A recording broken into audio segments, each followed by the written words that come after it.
Good morning. Welcome to CyberTalks, presented by CyberScoop. I'm Goldie Kamali, your host and CEO of Scoop News Group, and I am thrilled that you could join us today.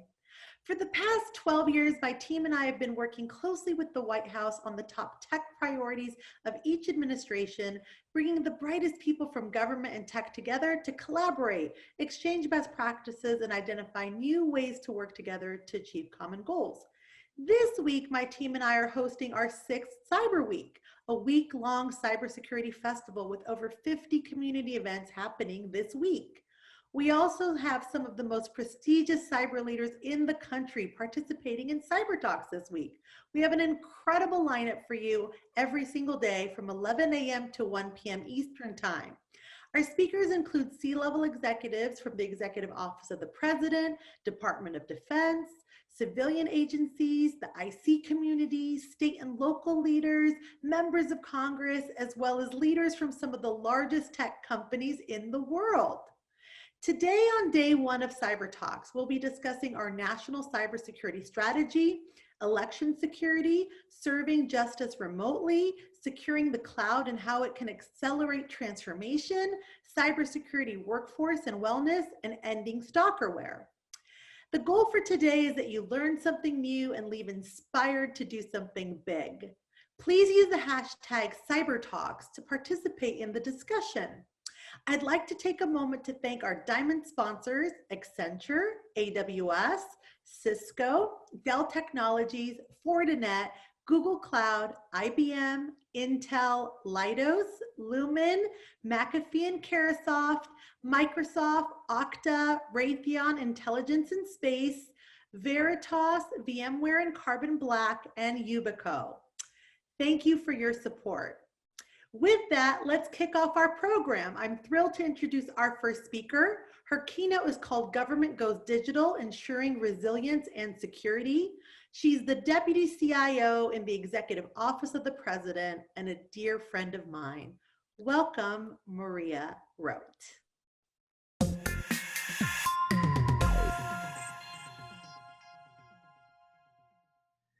Thank you, Goldie, and the entire FedScoop team for inviting me to speak today. So much is going on during Cyber Week, and I, like you, Goldie, I am excited to kick this week off.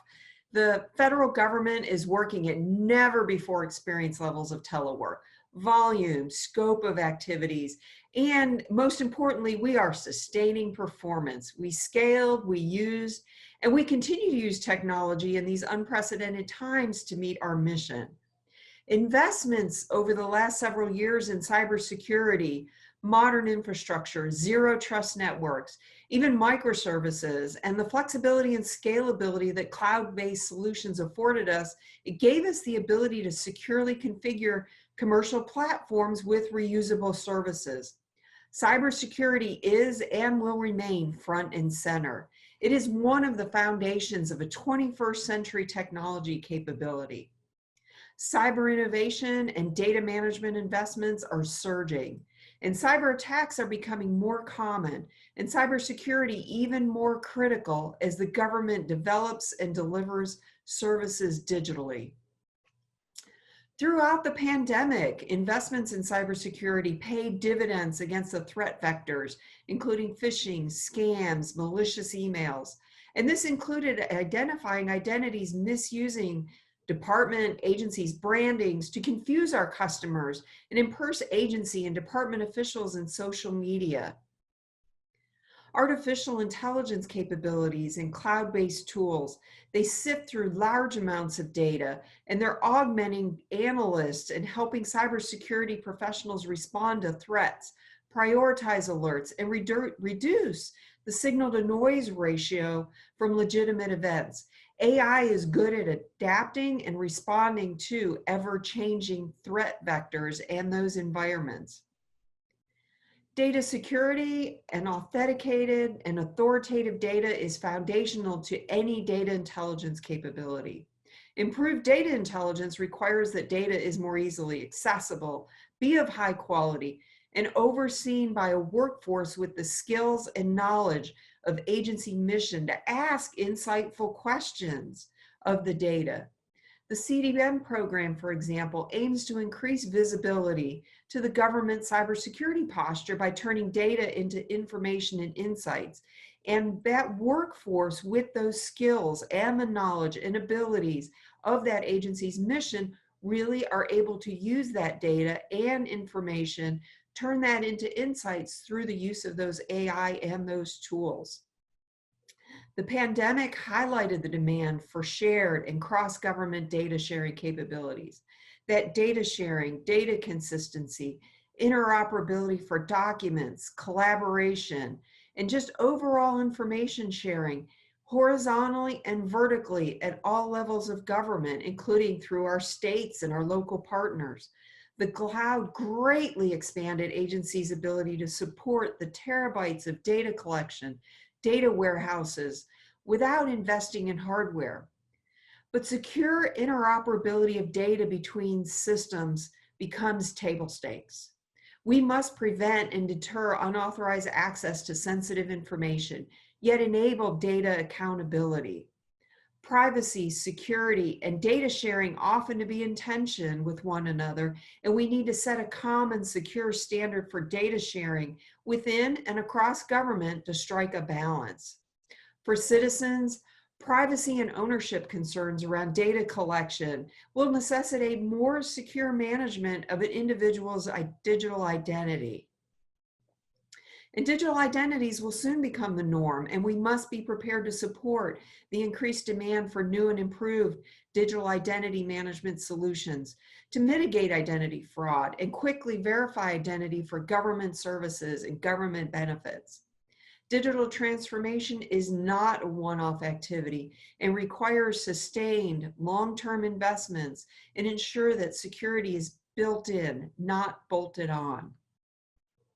As AI, quantum, and 5G advance, the government plays a prominent role safeguarding all communication channels and data exchange portals. The federal government must adopt new techniques, technologies, and approaches to keep up with the pace of change and continuously modernize systems and ways of working. An online digital environment and digital experience takes advantage of cybersecurity advances through modern technology, robust and scalable cloud-based solutions, data management practices, and automation. We must have a government that is digital, nimble, resilient, and secure. Agencies are making significant progress in managing risk, and the most recent FISMA report reflects improvements in areas of focus under the President's management agenda and federal agency elements of the National Cybersecurity Strategy. We will keep raising the bar to improve cybersecurity, including continual focus on digital identity, protection of data, and high-value assets. We must do more to drive sustained long-term modernization and transformation as we continually improve cybersecurity capabilities, modernize our infrastructures and systems, and ensure digital first as we add value in service delivery. Managing risk and building in security at all levels is essential. Thank you for your time today. Enjoy CyberTalks this week. It's going to be an amazing week. Thank you.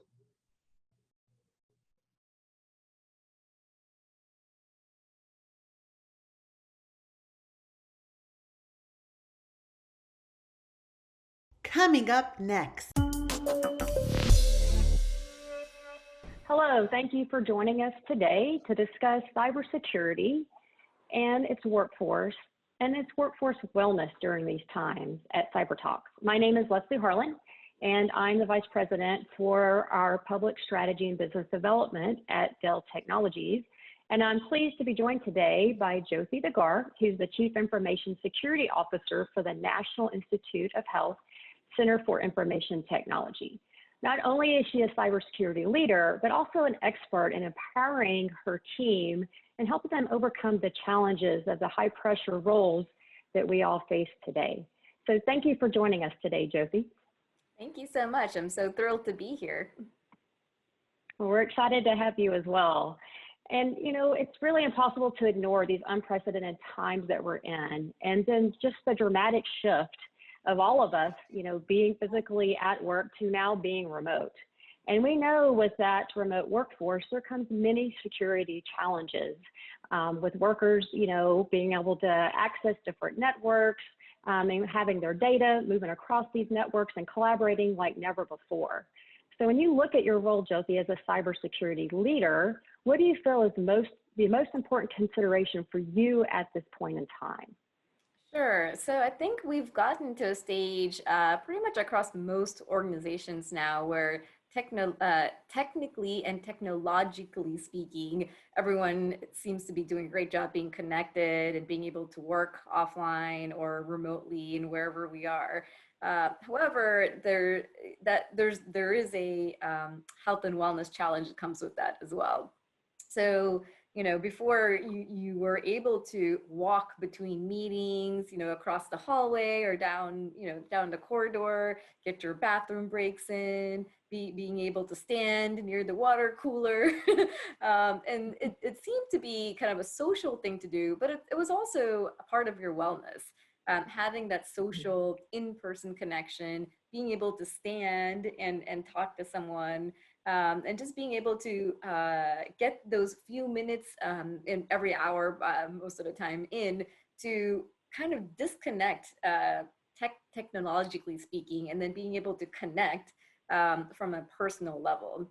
And we tend to lose that in this virtual space because we're just hopping off, clicking start, clicking end, clicking start, clicking end, and like every single Zoom or WebEx or whatever other remote technology there is. And then we tend to lose sight of we're just in the same place now for a long period of time, unless we just go and grab our lunch really quick, and then we tend to bring it back to our computer, or even water or bathroom breaks, and we're like rushing to get back to this next meeting.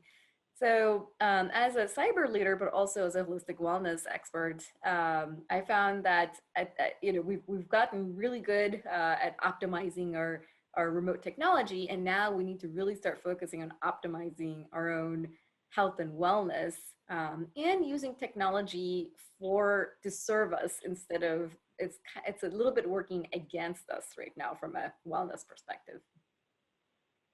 I 100% agree. Oftentimes I'll be sitting here, I'll look at my watch, I'm like, it's been 3 hours, I haven't moved. That's not good. And, versus just, getting up, like you said, and walking in between meetings or stopping and talking to people in the hall and really missing that connection. And then not to mention, many of us are working from home and also having students at home and having to manage, helping them with their work and getting their lunch ready, then rushing back to get on a call, and it's a lot. It's a lot of stress on us personally that we've never faced before. So how do you as a leader manage that stress, and what recommendations and tips and best practices can you share with us today? Sure. So one of my favorite techniques is the quick mini vacations throughout the day, every day. So I am not trying to recreate your company vacation policy or anything like that. But one thing that really helps me throughout my day that I teach others is to take 5-minute vacations every hour. So usually at either at the beginning of the hour or at the end of the hour, take those 5 minutes to really rejuvenate yourself. So it's not just the bathroom break or just, let me just quickly go grab a drink of water or anything like that. It's actually taking those 5 minutes to stand up, go somewhere so you're not just sitting in front of your computer, because you want to physically change your environment. Because by changing, everything's a mind, body, energy connection. So when you change your body from a physical or physiology standpoint, your mind and your energy also changes with that. So take that 5 minutes, if you have to just literally just walk up and just go to the other side of the room. So you're not facing your computer, you're facing a different direction. And then while you're there, just do some quick exercises, maybe do some squats or maybe do some breathing exercises. Belly breathing. We tend to store our emotions and our stress and traumas in our belly area, otherwise called solar plexus area. And the more we can do to take long, deep breaths that originate from your belly and being able to release that, will basically start to slowly rejuvenate your mind, body, and energy. So then when you come back to work, you're more effective, more efficient, even more productive, and you can make better decisions. So I know it's hard to do every hour, having that 5 minutes, but we, just put it on your calendar, make all of your meetings like 55 minutes long, and really make it a point, especially if you're a manager or a leader, you can set these standards for at least at a minimum, your own teams, or yourself. And you got to start somewhere. So as you start these things, your team will start realizing the effects and the impact of it. And then maybe, you can branch out into other teams and tell other managers what you're doing. And then if you're a leader of an organization, it's got to start from you at being a leader. So then you can trickle down these effects to the rest of your staff. That is great feedback. And you're right, we have to, as leaders, lead by example. And that's taking that 5 minutes, I'm going to start implementing that, and just the deep breathing and just stepping away. I love that. Something I started doing about a month or two ago is having 1 day a week of no video. And it's hard, I tell my team, and 90% of the time I really stick to it. Occasionally something pops up, you got to get on one video, but having 1 day a week, and I found that's been really refreshing because I'm able to just walk around, a lot more that day versus just sitting as well. And kind of back to the point of us having to lead by example, our team's really looking to us, and I'm hearing some feedback in the industry, and, even internally about missing that personal connection, as you discussed earlier, kind of that talk at the water cooler and going to lunch with your teammates. How can we as leaders better connect with our team during this remote environment, both, socially and emotionally? Any recommendations that you can share there? Sure. So from a workforce perspective, so if you wanted to include the 5 minute technique, in every meeting, start with the first 5 minutes as the sole purpose of that is to find ways to connect with your staff. So not immediately jumping into like, okay, what are we here to talk about today? Okay, how are we going to do this? Where are you and what you're doing? It's like, just take that 5 minutes. And I know initially when you start this, employees they might be a little reluctant, like, oh yeah, we're fine, everything's good, everything's great. And then, use your own skills and knowledge and experience, just have confidence in yourself. Okay, well, maybe they don't want to indulge too much about their life, which is fine.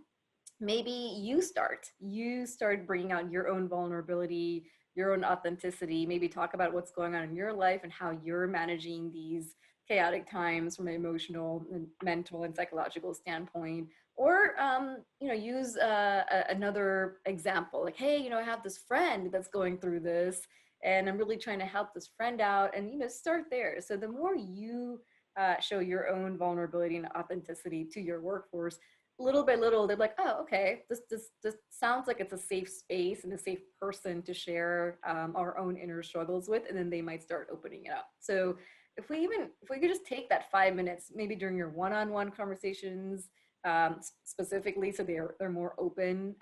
But even if it's a team meeting, just talk something in general. Maybe you don't have to go deep into specifics, but just talk about, hey, how's everyone doing what I started implementing was a 2-word principle. So I told everyone, okay, so we're going to start every meeting with 2 words and how you're feeling in that moment. And you don't have to expand if you don't want to. You could just give the 2 words. Initially, what I noticed was, they stuck with the 2 words, and most of the time it was about work related to like happy Friday or very generic. I'm like, okay, that's great. That's a good start.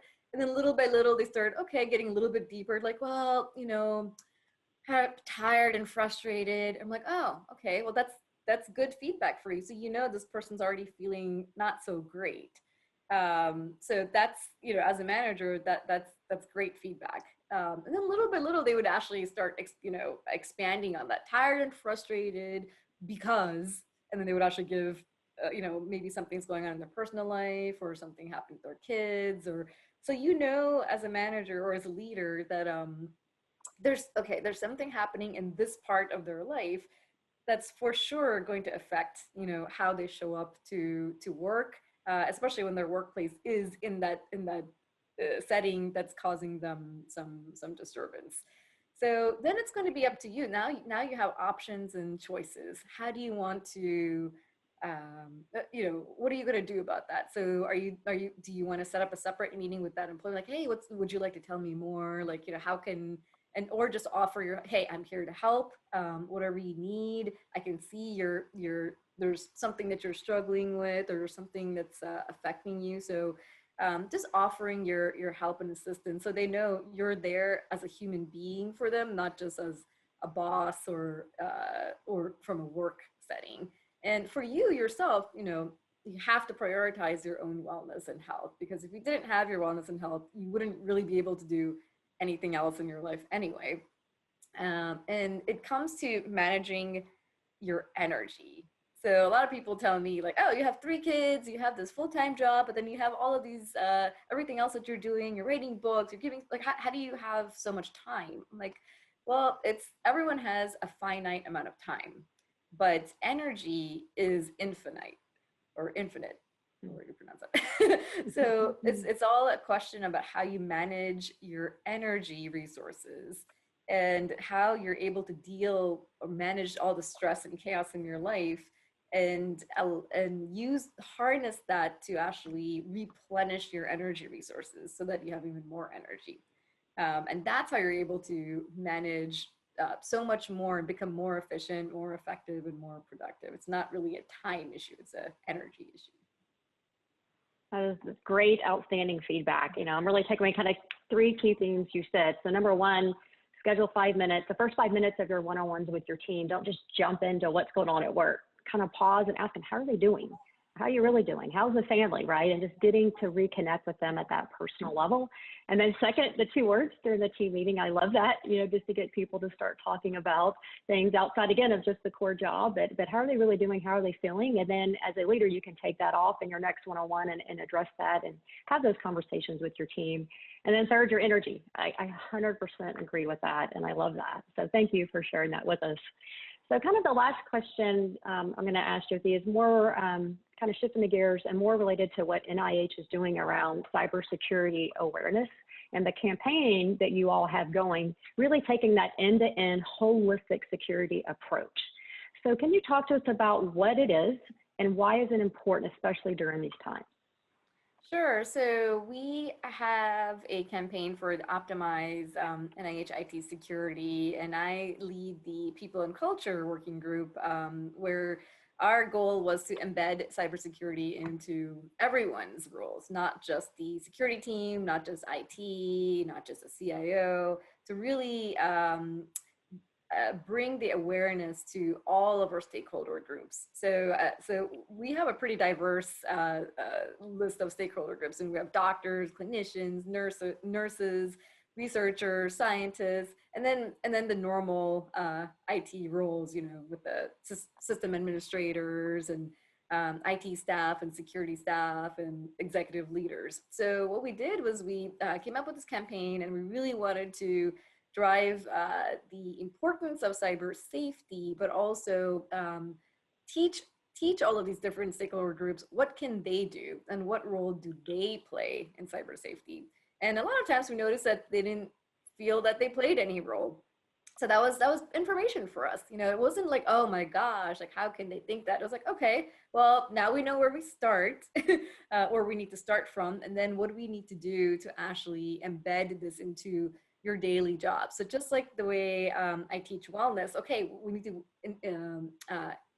embed wellness, quick and easy wellness techniques into our daily routine, so that you don't have to feel like, oh, I have to go do this 1-hour meditation here, or this 1-hour yoga class there. You could, there's nothing wrong with that, but then it's really hard to bring that back into like your daily routine. So I took a similar approach with cyber safety. So I'm like, okay, so how can we teach them to just think a little differently, or maybe even take a pause in the moment before you just like rush to click on that link, or just rush to put all your information out there. How can we get them to really, okay, let me take a step back, look at the big picture here. Like, does this really make sense for me to do it this way? Or can I just like buy the software? Or didn't my cybersecurity leader tell me that there's actually a process for this? I can't just buy things. So it's just getting them to think a little differently and start changing the culture on a day-to-day basis versus, okay, here's a new policy, everyone has to follow this policy. And then it becomes more of a carrot and the stick kind of thing. versus if you really engage your people. So we started cyber champion programs. So where it's not just the security staff, but it's also, it's anybody that wants to learn cybersecurity or wants to see, well, what is this all about? Like what you know, and get more interest. So it's all kinds of stakeholders. Now they're taking all of this knowledge and experience back to their departments and teaching their stakeholder groups like, oh, okay, if you're a clinician, here's your role in cybersecurity, and here's the role that cyber plays in your own job. Okay, so before you buy this MRI scanner, you might want to go through the process of sending it through security, so they can make sure that, okay, before you put it on the network, here's the steps we need to go through, and actually help you walk you through it so that you know what to do next time. So they just feel more empowered, instead of feeling like they're the weakest link, like how most cyber folks think of people. I started really changing that to, hey, let's think of people as our biggest assets, because why do we even care about cybersecurity? It's not just for the data and the systems. At the end of the day, it's for people. So the more we can do to empower our people, the better decisions they're going to make, and they're going to know how to make these decisions when you're not watching.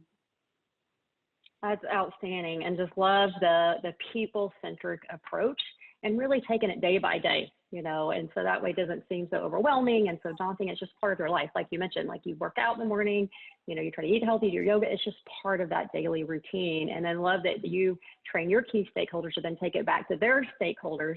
And again, they're in that process early, and so they're very vested in that, and they understand it and are comfortable teaching and leading that. So thank you, just outstanding. And you know, everything you've shared, Josie, some great tips and best practices and tools for all of us to take back to our teams, both from a cybersecurity perspective and a wellness perspective. So thank you so much for joining us, Josie. It's been great spending more time with you today, and we hope you all enjoy the rest of CyberTalks.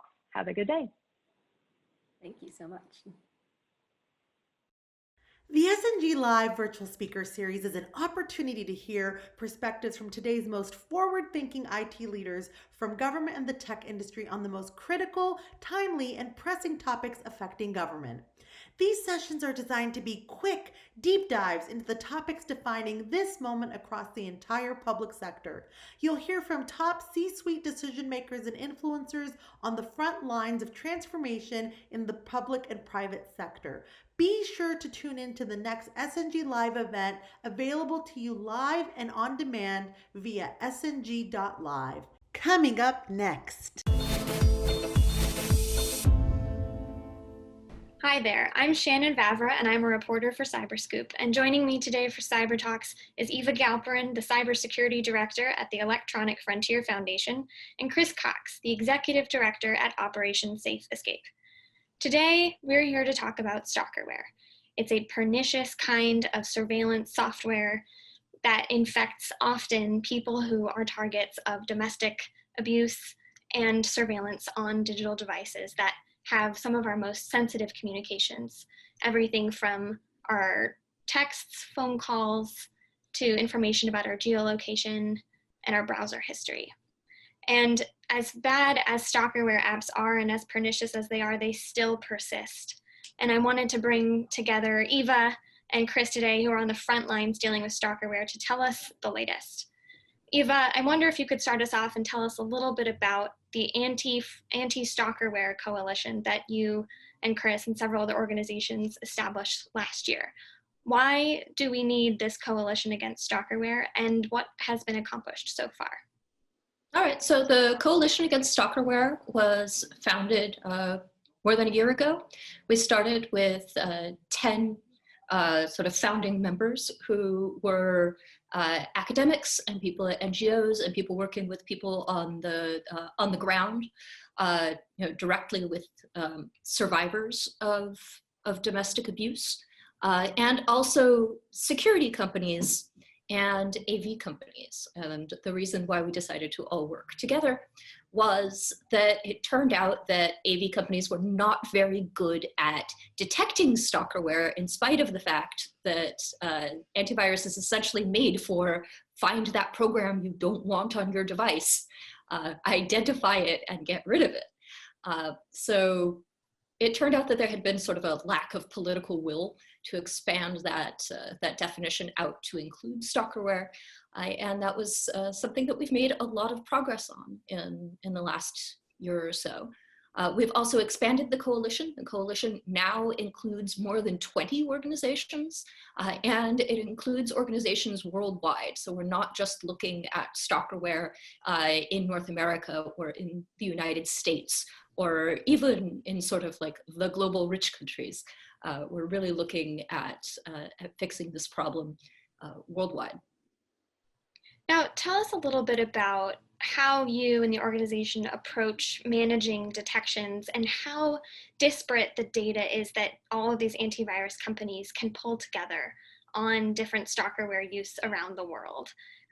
What are the gaps that remain in making sure that people are as protected as they can be against this kind of surveillance? Well, one of the biggest problems is that often the AV companies simply don't share information about stalkerware. And so one company may detect certain types of stalkerware and another company's product may detect other products, and there's no kind of talking between them in order to sort of have the rising tide lift all boats.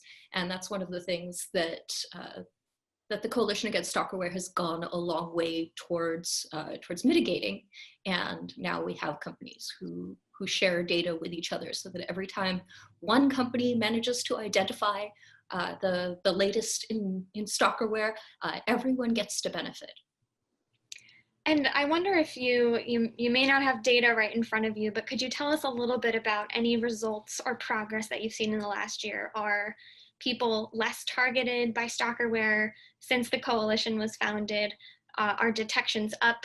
Are companies getting better at detecting? What are the lessons learned so far in this journey? Oh, I have to do that horrible thing where I start with it's complicated. We're not sure. Because there wasn't a lot of research to begin with, and because detection was so poor to begin with. When I started doing my work on stalkerware in 2017 and 2018, one of the big problems was that detection rates were very low. Detection rates have definitely gone up. Detection rates have gone up considerably by the companies who are involved in the Coalition Against Stalkerware, and they regularly issue reports. That's extremely useful. But we can't tell if detection rates are up because they're looking for more of them, or because they're more interested in finding stalkerware, or because stalkerware is being used more commonly across the world. Probably some sort of combination of both. It's not an either-or situation. Got it. And I'd love to sort of bring the focus of our conversation to something else that's happened in the last year, obviously, the pandemic and the coronavirus. And Chris, Operation Safe Escape was founded to sort of help victims of domestic violence and survivors escape safe situations without leaving digital traces behind. How has your interaction with survivors dealing with stalkerware changed in the last year, now that many people are often sheltering with those who may be monitoring their digital devices?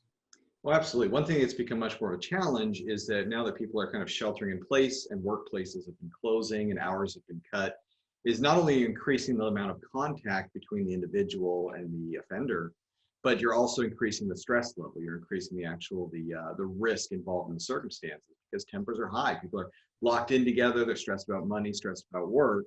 And so, of course, instances of abuse, unfortunately, are really increasing. And so you also have circumstances where the person may have been at work, and that may have given the person some time to research or reach out or build their support system, and now they're losing that. It's very, very, very unfortunate. So we are seeing more cases of different forms of technical abuse. We're seeing forms of shoulder surfing to get the passwords, and yes, including stalkerware. So it's another tool that, now that more information is becoming available, that number one, the abusers are making more use of, but at the same time, people are becoming a little bit more aware of the risks inherent in it. So there's almost an arms race, a knowledge race, if you will, between the bad guys using those tools, but also the good guys, the actual people that are being victimized by these tools, are becoming increasingly aware of what to look for. And a lot of that's due to the outreach of the coalition and other important groups. Now tell us a little bit about how things have changed during the pandemic in terms of the advice that you might give to people who are dealing with what they suspect to be stalkerware on their phones or similar sort of surveillance. Have your recommendations changed? Are people's questions different now? Give us some insight into the day-to-day. One thing that Operation Safe Escape does is we kind of straddle the line between the technology and the advocacy. So we try to be aware of both facets of it.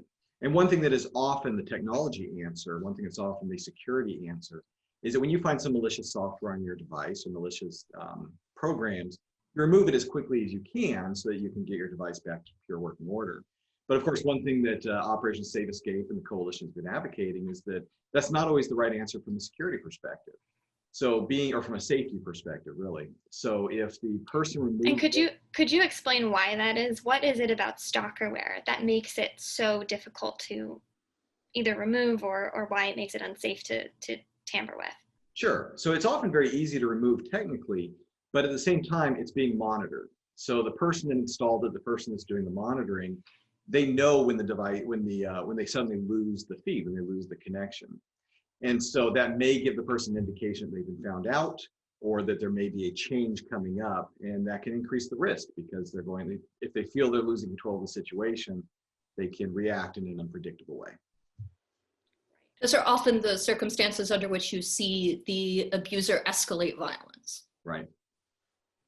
And that's something that I find so important about the work that you all are doing with the Coalition Against Stalkerware is it's not just security expertise coming together. You also are working, across the board with domestic violence organizations and sort of pooling all of your knowledge and talent and experience and background working with survivors. And sort of on a broader scale, when we're talking about the pandemic and the ways that technology have changed in the last several months, Eva, I know that you have some concerns you wanted to share with us today about bossware and proctoring during exams and the ways that children are now interacting with technology. Could you tell us a little bit about what that looks like from the stalkerware perspective and the work you're doing there? Sure. So one of the things that we did when we're sort of framing the discussion around stalkerware was we really had to reframe it in order to target the people who had previously thought that spying on your partner is somehow okay and is somehow not abusive. And one of the things that we're really seeing a lot of during quarantine time is that people are working increasingly from home, and students are increasingly also expected to do all of their learning at a distance. And often this is facilitated by software that resembles stalkerware a great deal. And one of the things that we point out about stalkerware is that stalkerware kind of circumvents consent. The whole idea is that stalkerware is supposed to hide on your device so that you don't know it's there. Proctoring software and bossware does not necessarily do that. In fact, often it doesn't. But you are also in a position where you don't really have a choice. For example, the law students who are about to take the California State Bar exam have a choice of download ExamSoft or don't take the bar exam and don't end up at the bar. And people who have various bossware programs installed on their computers that may or may not watch them on their personal machines after work during a time when their boss has no reason to surveil them. Their other option is quit. And often that sort of choice isn't really a choice. And if I may, building on that, because you're touching on the similarity and really the co-use types of things. And often at the same time, the same software, the same developers, even the same people that are developing stalkerware apps to be used against, marketed towards spouses and other non-consenting adults, they're the same individuals building those same tools for oppressive regimes all over the world. There's been several cases, Eva, that you're familiar with as well, in which they're actually developing, using that same bit of code and taking money from both sides in order to fund the oppression of dissidents and journalists and other horrible things. And Chris, you and I spoke earlier this year about a particular case that you had come across in your work that's a little bit sensitive, but it has to do with telework and stalkerware. Mm-hmm. Could you tell us a little bit about that experience and what companies and individuals can learn from that? Of course. So in general terms, one thing we found that's interesting and kind of looking at it from the other angle is that a lot of companies are starting to allow people to use their own personal devices at home or bring your own devices and things like that. And of course, if you're going to connect to your corporate network, there has to be some sort of security policies in place. So companies are saying, you can use your own phone, you can use your own computer, but we need to make sure it's safe. We need to scan it, we need to connect it to it, whatever their policies may be. And we've seen, I'll say at least one case in which the individual allowed their company to perform a security audit of their device and install the VPN and all these other things. And that's where they found that there was stalkerware installed on this person's device. And so as an indirect result of the security policies of the company and the bring your own device policy that they had, which included security procedures, they were able to identify that device and that person was able to address it in the way that was safe. Got it. Now, I want to bring us to some current events, which is Google has recently announced that they're working to ban advertisements that push different stalkerware-like applications that allow partner surveillance. And then in recent weeks, they've also announced that they are now working to ban stalkerware applications that don't obtain that kind of consent that you're talking about, Eva, from the Google Play Store. And I'm curious if you could both weigh in what good has been done by these new policy announcements and where might they also miss the mark in some ways? I'll jump in because actually on the funny thing, I did notice that today Google amended, or their amendment of the developer policy went into place where they fixed a critical typo where it said that tracking devices cannot be used to track children, but it can be used to track adults such as spouses. They got the words mixed up a little bit there, and that caused a little bit of confusion, but they fixed that effective today. But it really goes to show you how the people that are developing these tools, they're going to stick to the letter of the law, and they're going to do exactly what they can to try to get away with something. So to feed into that is that, of course, Google's policy is that they will not allow you to advertise for devices that are clearly used for stalking and for this type of application. But if you look even today, if you do a search for track my spouse or is my significant other cheating on me, you'll still see those in some of the top results in the listings. And it's often not overt, and sometimes I think it is, but there's kind of some subtle, not so subtle codes that they're using in order to kind of get away with saying, no, this is for children, employees, and tracking your own devices. It doesn't fool anybody, but they're trying to get away with it anyways. Eva, what say you about the new Google policies? Well, one thing to make clear is that stalkerware, especially stalkerware which operates with the purpose of fooling the person that is using the device into thinking that they're not being surveilled, was already in violation of the Google Store's policies. This is simply clarifying to make it, very obvious that this particular type of software is not okay, and we're not going to be distributing it.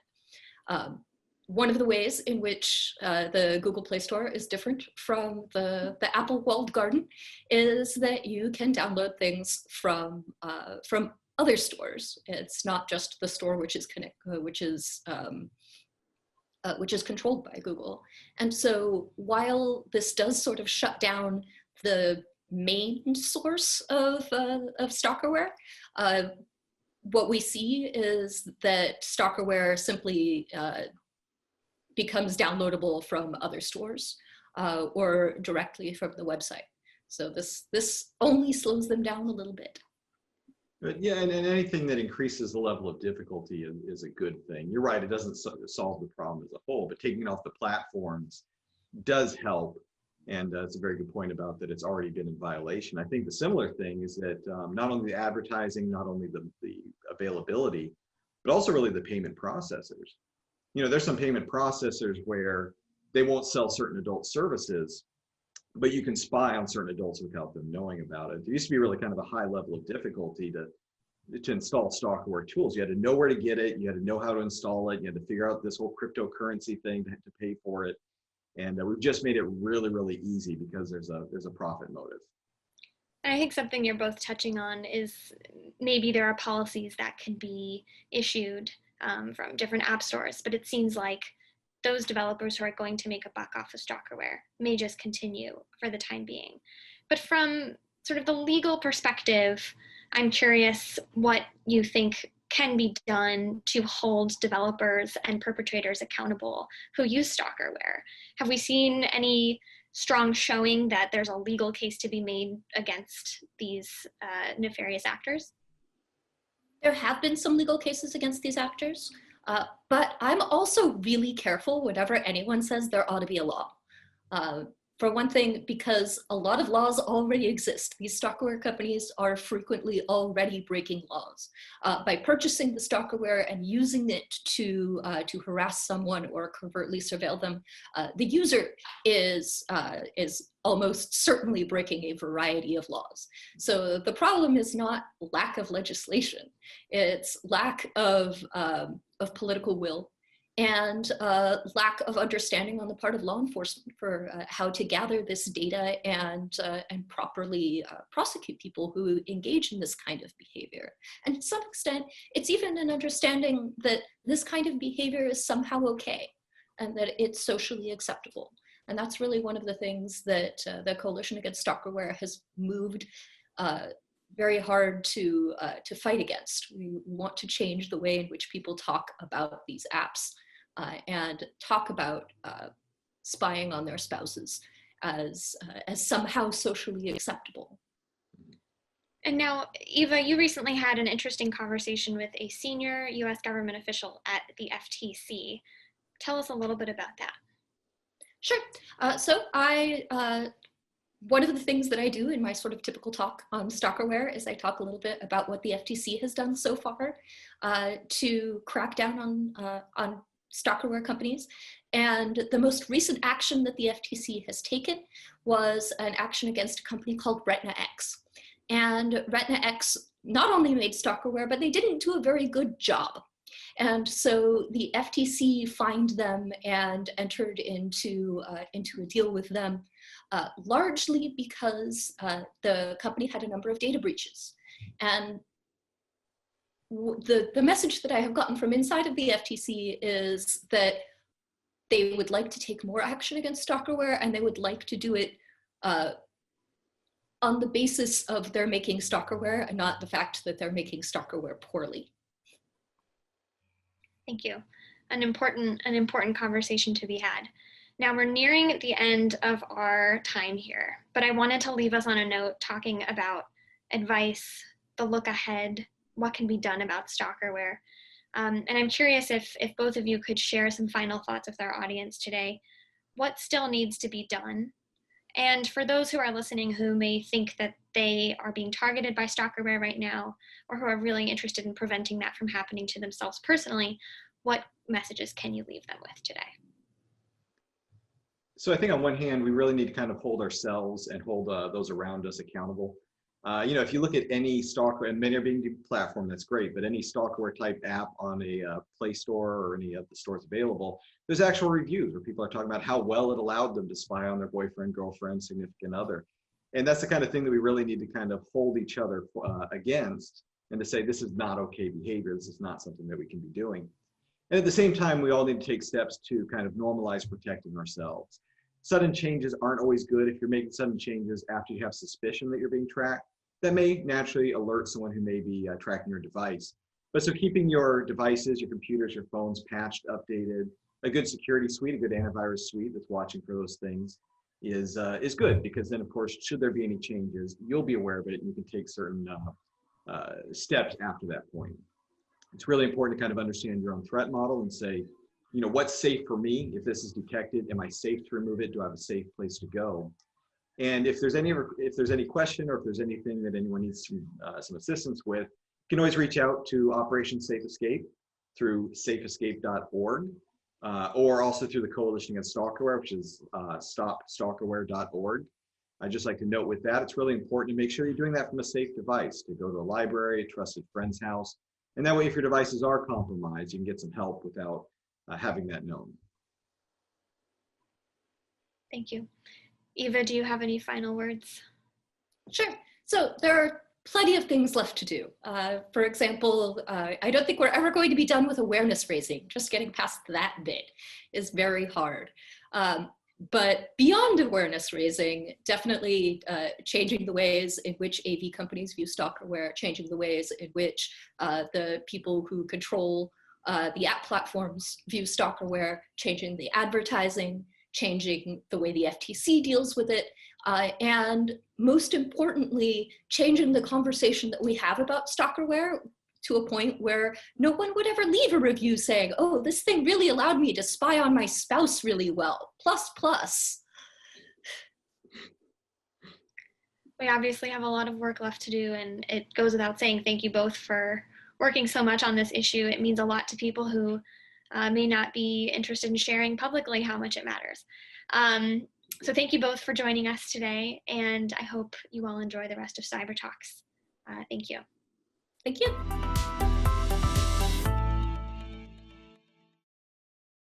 Tomorrow, we have another incredible lineup for you, and we'll be discussing exciting topics like the new FBI cyber strategy, local cyber threat intelligence sharing, how social media disinformation threatens democracy, threat management in an uncertain world, election security, and the future of encryption.